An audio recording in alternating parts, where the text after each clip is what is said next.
양소영 변호사의 상담소 양담소를 찾아주신 여러분 환영합니다. 양소영입니다. 지난해 7월 한 유흥주점에서 술을 마신 손님이 숨지는 사건이 벌어졌습니다. 유흥주점에서 근무한 종업원들은 취객에게 빙수를 팔았다는데요. 빙술이라는 거는 손님이 먹다 남은 양주에 저가 양주를 섞어서 새 것처럼 만든 양주를 뜻한다고 하네요. 자, 이들은 손님이 단시간에 마셔 만취하게 한 뒤 술값을 과다 청구하는 수법으로 3회에 걸쳐 950만 원을 뜯은 혐의 등으로 재판에 넘겨졌습니다. 유흥주점 종업원들은 어떤 처벌을 받았을까요? 법무법인 승인 양소영 변호사입니다. 네, 이 주점에서 가짜 양주를 마시고 의식을 잃은 손님이 방치돼서 목숨까지 잃은 사고가 발생을 했는데요. 아무래도 이제 재판부는 이 부분에 대해서 조금 나누어 본 것 같기는 합니다. 가짜 양주를 팔고 만들어서 판 것에 대한 그 형사처벌과 이 사망에 대한 책임 부분을 조금 구별해서 본 것 같군요. 그래서 법원은 준사기, 절도, 여신전문금융법 위반 혐의로 기소된 사람들에게는 실형과 이제 집행유예를 선고를 했어요. 그 빙수를 만들어서 판 것 자체는 계획적이고 조직적이고 반복적이고 죄질이 불량하며 비난 가능성이 높다. 죄책을 그런데 전적으로 사망까지 묻기는 어렵다. 이렇게 본 것 같습니다. 피고인들이 일했던 그래도 유흥주점에서 많지 않은 손님 중 한 명이 사망하는 사건까지 발생했기 때문에 그래도 그들의 관여가 그 요인의 하나였다는 점을 부인하기는 어렵다. 이렇게 보면서 실형을 선고하고 집행유예를 선고를 했군요. 이들과 함께했던 주범, 아마 이제 그 주점의 주인이 아닐까 싶은데요. 이 빙수를 파는 데 있어서 여기에 대해서 이제 주도를 하고 지시를 한 사람이겠죠. 그래서 이 부분에 대해서는 이 사람에 대해서는 사망사고와 관련한 유기치사 혐의까지 적용이 돼서 이 사람에 대해서는 지금 재판을 받고 있다고 하네요. 네. 말로만 듣던 가짜 양주, 그렇게 해서 한 부분에 대해서 처벌받는 건 그런데요. 그래도 단기간에 마셔서 만취하게 만들어서 이렇게 했다면 최소한 안전하게 집에 돌아가는 것까지는, 네. 그 유흥주점이 책임을 져야 되는 것이 아니었을까 싶고요. 이 부분은 유기치사 혐의가 되어야 되지 않나 하는 생각이 좀 듭니다.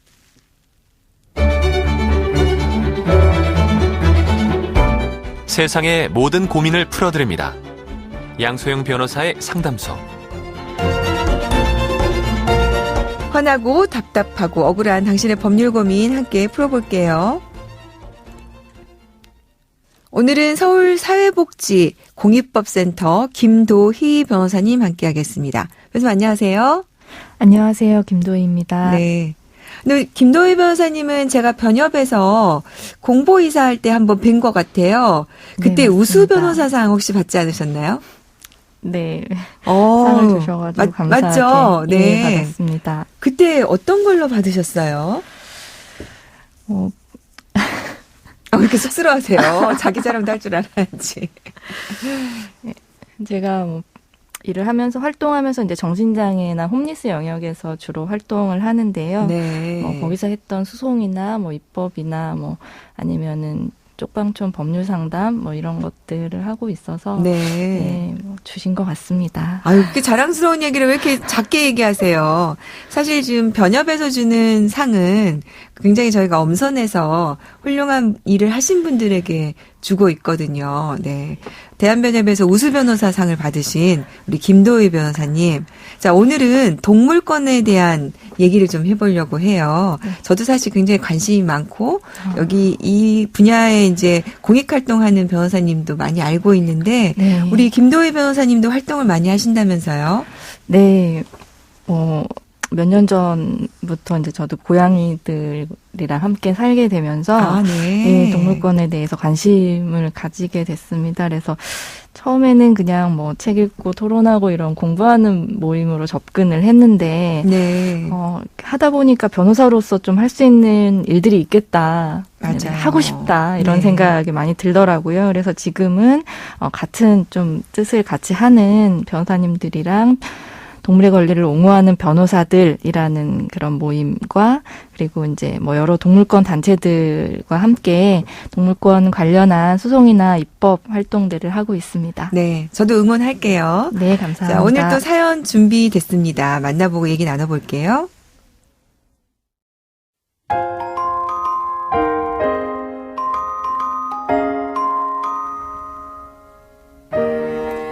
저는 카페를 운영 중입니다. 강아지 3마리를 키우고 있는데 제가 카페에 출근할 때 데리고 와서 카페 문을 닫을 땐 강아지를 데리고 퇴근을 합니다. 카페에 오는 손님들도 저희 강아지를 무척 예뻐해요. 일부러 강아지 보러 오는 분들도 있을 정도로요. 그런데 한 손님의 행동이 유독 신경이 쓰였어요. 올 때마다 저희 강아지들의 사진을 꼼꼼히 찍어가는데 매번 반복하니 좀 이상하더라고요. 그러던 어느 날 친구가 누군가의 SNS를 보여주는데 거기 우리 강아지 3마리가 있었습니다. SNS 계정 주인은 늘 우리 카페에 오던 손님이었고 저희 강아지를 마치 자신이 키우는 강아지처럼 소개하고 사진들을 올려놓은 겁니다. 게시물 대부분의 내용이 우리 강아지들 이야기였어요. 요즘은 자신이 키우는 반려동물의 일상을 SNS에 올리는 사람들이 많긴 한데요. 이렇게 다른 사람이 키우는 강아지를 자신의 반려동물인 양 올려도 되는 걸까요? 카페를 하는 입장에서 손님에게 말하기도 애매하고 또 사람도 아니고 강아지인데 올리면 뭐 어떠냐, 왜 이렇게 예민하냐 할까봐 말도 못하겠습니다. 동물에겐 초상권 같은 게 없는 건가요?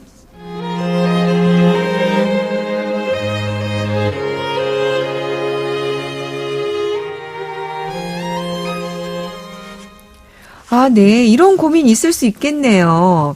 저도 강아지를 한 마리 키우는데, 지나가시는 분이 우리 아이를 예뻐해주면 이제 일단 고맙기는 한데, 우리 아이를 예뻐해주니까 굉장히 고마운데, 지금 사연처럼 누군가가 마치 자신의 강아지처럼 SNS에 올리고 있다 그러면 조금 마음이 달라질 수 있을 것 같습니다. 자, 초상권, 변호사님은 어떻게 보십니까?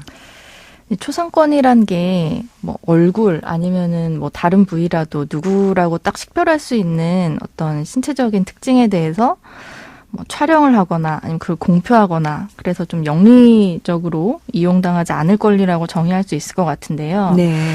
일단 한국에는 이런 초상권이 명문화된 규정은 없는 걸로 알고 있고요. 네. 기본적으로 근데 이거는 인격권에서 나온다라고 볼 수 있기 때문에 연예인이나 공인이 아닌 이상은 헌법 10조 그러니까 뭐 인간의 존엄성이나 행복추구권이나 뭐 이런 규정에 의해서 보호되는 권리라고 할 수 있을 것 같아요. 그래서 네. 이 초상권을 쓰려면 당사자의 동의를 받아야 되고 만약에 허락 없이 촬영하거나 그것을 뭐 전시하거나 하면 손해배상을 해야 되겠죠. 네. 그러면은 이제 이러한 초상권이 동물에게 인정이 되는지 어떻습니까? 우선 현행법상으로는 동물은 아직까지는 물건에 해당합니다. 네. 물론 지금 뭐 동물은 물건이 아니다라는 민법 개정안이 국회에 계류 중이긴 한데요. 그게 통과된다고 하더라도 또 이제 법률에 특별한 규정이 있는 경우를 제외하고는 물건에 관한 규정을 준용한다라는 규정이 또 있기 때문에 동물 초상권과 관련한 다른 법률이 존재하지 않는 한은 동물 초상권이 인정될 가능성은 높지는 않은 것 같아요. 그래서 누군가가 동물에 대한 사진을 아니면 동영상을 동의 없이 촬영한다고 해도 이것을 막바로 이제 초상권 침해로 주장하기는 좀 힘들 것 같습니다. 그러면 이제 우리 사연 주신 분은 일단 질문이 그 초상권으로 질문을 해주시긴 했는데요. 우리 변호사님 입장에서 이거 이외에 그럼 다른 법적인 보호가 가능한지에 대해서 한번 검토를 해봐 주시면 어떻게 보호를 받을 수가 있을까요? 예, 그래서 초상권으로 보호하기는 좀 어렵지만 동물을 물건으로 본다라는 거는 또 누군가의 소유물 이라는 걸 전제하는 것이기도 하잖아요. 물론 이게 네, 이제 적절한지는 네, 아직은 그렇죠. 모르겠지만, 예, 따라서 이제 동물의 소유자는 그 소유권에 기해서 어떤 독점적으로 사용 수익할 권리를 주장할 수 있을 것 같고요. 네. 그래서 만약에 누군가가 동물을 촬영해서 그것을 수익 목적으로 이용을 한다면 이것을 이제 불법 행위로 봐서 민법상의 이제 손해배상 청구가 가능할 것이라고 보고요. 네.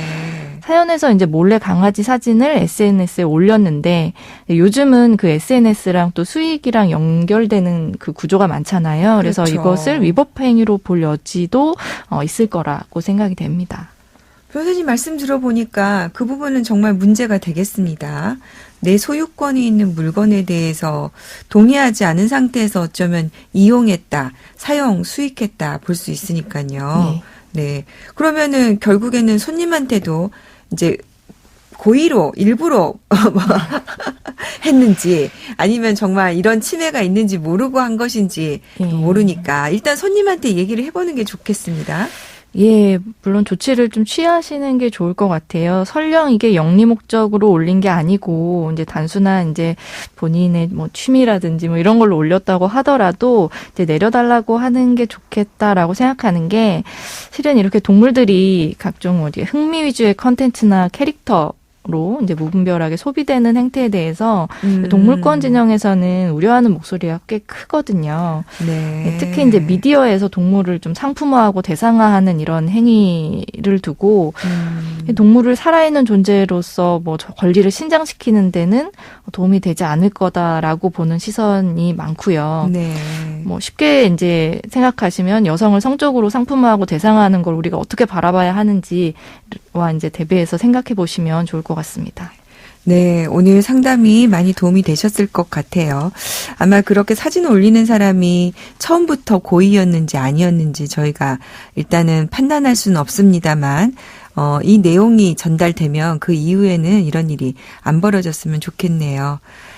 네, 오늘도 동물과 관련해서 우리가 생각해 봐야 될 주제를 잘 설명해 주셔서 도움 말씀 감사합니다. 김도희 변호사님. 네, 감사합니다. 양소영 변호사의 상담소 양담소는 내일 또 문을 엽니다. 끝곡 엘튼 존의 Can You Feel the Love Tonight 들려드릴게요. 양소영이었습니다.